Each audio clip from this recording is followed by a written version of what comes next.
안녕하세요. 조용한 생활인 여러분, 6월 잘 보내고 계신지요? 이번 달에도 책 읽는 의자 펼치겠습니다. 정혜승 작가님 어김없이 나와주셨습니다. 안녕하세요. 안녕하세요. 한 달 동안 건강히 지내셨어요? 예, 뭐 봄날 즐기느라 바쁘네요. 네. 뭐 어디 좋은 데라도 다녀오셨나요? 아닙니다. 날이 그냥 좋아서요. 이달의 책을 좀 소개를 해주시죠. 제가 요번에 네. 따끈따끈한 책, 지난달에 나온 책을 그래요. 가져왔습니다. 아, 화제의 도서죠. 음, 제목은 굉장히 심플합니다. 음. 암컷들, 비치. 빛. 예. 네. 부제가 굉장히 인상적인데 음, 방탕하고 음, 쟁취하며 군림하는.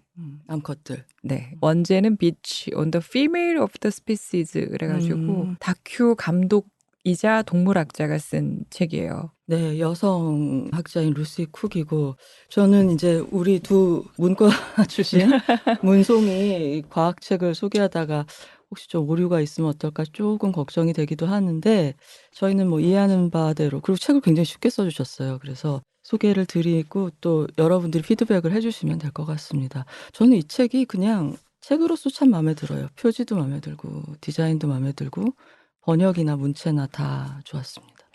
그게 좀 극찬인데요, 평소. 아니, 저는 좀 책을 전체 물건으로서 좀 마음에 드느냐 안 드느냐를 많이 이렇게 따지는 편인데, 저는 너무 디자인 잘하신 것 같아요. 책을 읽으면서 사실은 이 신기하고 낯선 이름의 동물이 나올 때마다 음, 검색을 해보게 되더라고요. 얘네들 대체 음, 어떻게 생겼지? 이 음, 책에서 맞아요. 말하는 이게 어떤 장면이지? 음, 춤추는 장면 뭐 이런 거 음, 나오는데 완전히 흥미진진한 또 다른 세계가 열리더라고요. 한번 들어가 보도록 예, 하지요. 책 소개부터 하자면 음, 이제 루시 쿡이라는 이분이 옥스퍼드에서 리처드 도킨스라는 유명한 학자의 제자였어요. 음, 동물학을 전공을 하는데 도킨스가 이제 다윈부터 쭉 내려와서 뭐라고 하냐면 암컷은 착취당하는 성이다. 음, 암컷은 수줍음이 많다. 그래서 수컷은 효율성과 적극성을 그리고 암컷은 수동성을 상징한다. 네. 이렇게 배운 거예요. 음, 이런 얘기들을 계속 보는데 이게 정말일까? 내가 볼 음. 때는 좀 아닌 것 같은데라고 이제 이분이 그래서 결심을 한 게 학계를 떠나서 아예 아, 편견 없는 자연의 모습을 내가 한번 직접 확인을 해보겠다라고 다큐 감독이 돼서 이제 음, BBC라든지 여기서 이제 활동을 하는데 실제로 이분이 이제 뭐 마다가스카르에 가서 이제 정글에 가고 케냐의 평원에 가고 여기저기 갔더니 어 암컷들이 내가 책에서 배운 거랑 다르다. 음, 음, 저마다의 방식대로 생존을 위한 투사로 살아가는데 암컷들의 초상은 너무 생생하고 다채로웠고 대체 남성다움과 여성다움이라는 이분법 그러니까 모성 본능이라는 신화 이게 대체 뭐냐 이게 네. 다 진화론에서 나온 것처럼 이제 다윈만 갖다 붙이면 다윈 가라사대 그렇게 음. 하셨다라고 얘기를 했는데 영국에서는 뭐 대영 제국의 자랑 중에 하나인 거니까 굉장한 권위죠. 말씀하신 대로 이제 음. 다윈에게 반기를 드는 자체가 이게 말이 안 되는 짓인데다가 불경한 예, 일이에요. 불경하고 근데 이제 보니까 다윈의 진화학이 과학에만 머무른 게 아니라 이게 이제 사회에도 영향을 미치고 우리가 삶을 살아가는 여러 가지 관점에도 영향을 미치는데 틀린 게 있는데? 라고 음. 이제 이분이 정말 도발적인 질문을 갖기 시작한 거예요. 그리고 또 역으로 생각하면 다윈이나 그 이후 초기의 진화 생물학자들은 또 사회문화의 산물이잖아요. 그러니까 그렇죠. 빅토리아 시대의 사고방식에서 바라본 자연이라는 거 진짜 뭐 바이스 벌사 그렇게 서로 영향을 주는 거죠. 이분이 이제 그런 문제의식을 가진 음. 것도 좋았는데 일단 글이 너무나 유쾌합니다. 이게 이제 유머가 유머가 장난이 아니에요. 그래서 사이언스가 이제 뭐라고 추천을 했냐면 음. 스토리텔러로서의 유머에 생물학 연구자의 과학적 권위가 결합한 책이다. 이렇게 얘기를 했고요. 가디언은 대담하고 매혹적인 엎어치기다. 놀라움으로 가득한 책이다. 라고 얘기했어요. 우리 또 동물학, 생물학 하면 나오시는 최재춘 교수님은 뭐라고 이제 얘기를 하셨냐면 일부일처제 같은 여러 가지 자연현상들이 알고 보니 그게 아니었다라는 걸 쭉 이제 얘기를 하시고 네. 적극적이고 방탕한 암컷이 세상을 움직이고 있는 것이다. 암컷에 관한 충격적인 이야기들을 쏟아내는 이 책에 우리는 이토록 속수무책으로 빨려드는 것일까? 음. 우리가 기실 오래전부터 세상을 주무르는 실체가 암컷이라는 사실을 뼈저리게 느끼며 살아왔기 때문이 아닐까? 이 책을 읽다 보면 저절로 고개가 끄덕여진다. 이렇게 얘기를 하셨어요. 음. 자꾸 영화라고 합니다. 저는 이 책에서 이 암컷들에 관해서 새롭게 되짚어보는 생각들이 몇 가지가 있는데 젠더뿐만 아니라 섹스에 대해서도 그러니까 우리가 성별이라고 할 때 그 성은 한쪽의 끝에는 여성이 있고 한쪽 끝에는 남성이 있고 하나의 스펙트럼이다. 그러니까 그게 딱 반으로 경계지어서 갈라지는 게 아니라 어느 개체든지 그 중에 스펙트럼 중에 한 지점이다. 그러니까 성을 이루는 세포나 호르몬이나 그것들의 다양한 비율이 다른 조합일 뿐이지 너는 이쪽 그룹, 너는 저쪽 그룹, 여성, 남성 이렇게 나눠지지 않는다가 있고 암컷, 수컷을 할 때 그 암컷이 집단에서 하고 있는 역할이라는 것이 사람들의 관습적인 생각하고 실제로 이렇게나 다르다. 이런 관찰들, 사례들 이런 걸로 내용이 채워져 있는 것 같아요. 지금 거의 한 권 요약 다 하셨는데요. 네. 자, 이제 조금씩 들어가 볼게요. 수컷에 대한 이해가 그동안 문제가 많았다. 이제 얘기를 해요. 이제 동물의 수컷은 저돌적인 주체로서 파란만장한 삶을 사는데 네. 무리의 주도권이라든지 암컷을 두고 서로 싸웠고 자신의 씨를 되도록 멀리 많이 뿌려야 되는 책무에 따라서 상대를 가리지 않고 섹스를 한다.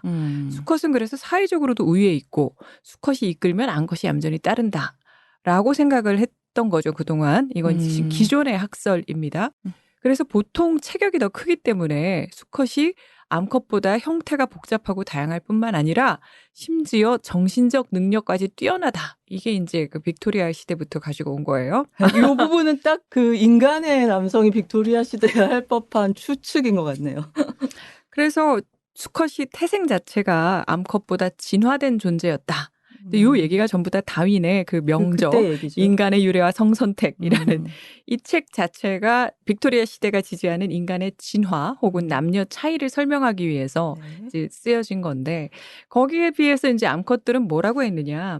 비교적 수동적이고 덜 위협적이고 그러니까 막 암컷이 수컷을 고르기는 하는데 그게 이제 약간 관중으로 서 있다가 지켜보다 수컷이 막 이렇게 구애하는 것들을 보다가 이제 뭐 수동적으로 선택하는 거 개인기를 막 보여주면은 선택을 받는다. 네. 근데 그 개인기를 경쟁하는 과정에서 수컷은 발전하고 그렇죠. 암컷은 그냥 그 자리에 그대로 있다. 그냥 뭐 그래서 보다가 이제 소극적으로 덜 위협적인 방식으로 살살 한다라고 하는데 다윈이 이렇게 성을 적극적인 수컷 혹은 소극적인 암컷 이렇게 이미지를 굳힌 게 이 저자가 볼 때는 수백만 달러의 예산을 투입한 마케팅 회사의 작품처럼 효과적이었다라고 얘기를 합니다. 네. 일단 기본적으로 우리 뇌가 깔끔한 이분법을 좋아해요. 옳다 틀리다.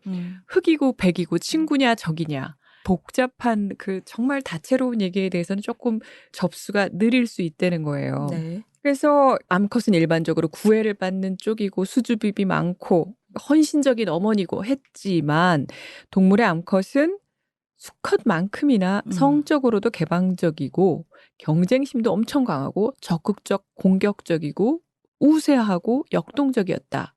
그래서 자기가 낳은 알을 버리는 암새도 있고 모성이 꼭 그런 건 아니고 바람난 아내를 둔 수컷들의 하렘에서 새끼를 키우는 그런 물컹 새도 있고요. 네. 정절을 지키는 암컷도 있지만 전체 종의 한 7% 정도만 성적으로 일부일처다라고 얘기를 합니다. 그리고 수컷만큼이나 쌀벌하다라고 이제 이분은 확인을 했어요. 네. 이 책의 한 상당 부분의 기조는 그런데 말입니다. 학계는 그동안 어떤 삽질을 해왔나 이제 그 얘기를 해요. 이게 보니까 이렇게 암컷들에 주목한 연구 자체가 거의 없어. 불과 수십 년에 지나지 않아요.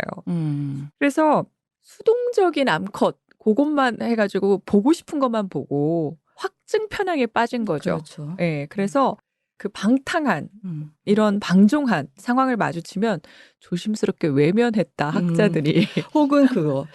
여성은 변덕스러우니까 호르몬이 불안정해서 호르몬 불안정. 히스테리다. 이것은 중불난 그 예외적 암컷의 돌연변이 같은 상태로 얘가 이때 뭐 생리 중이었다.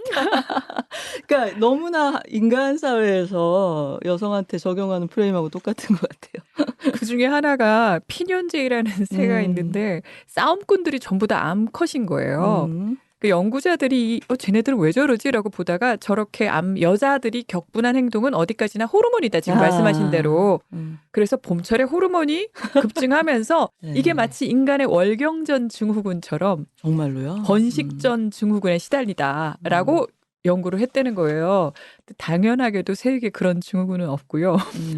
이 피년제의 암컷들은 굉장히 경쟁적이고 집단 서열 유지에서 굉장히 중요한 역할을 하는데 네. 단서들이 다 보여도 연구자들이 그거를 기록을 다 해놓고서도 못 본 척, 아닌 척. 저거는 예외적이고 증후군이고 뭐 호르몬이고.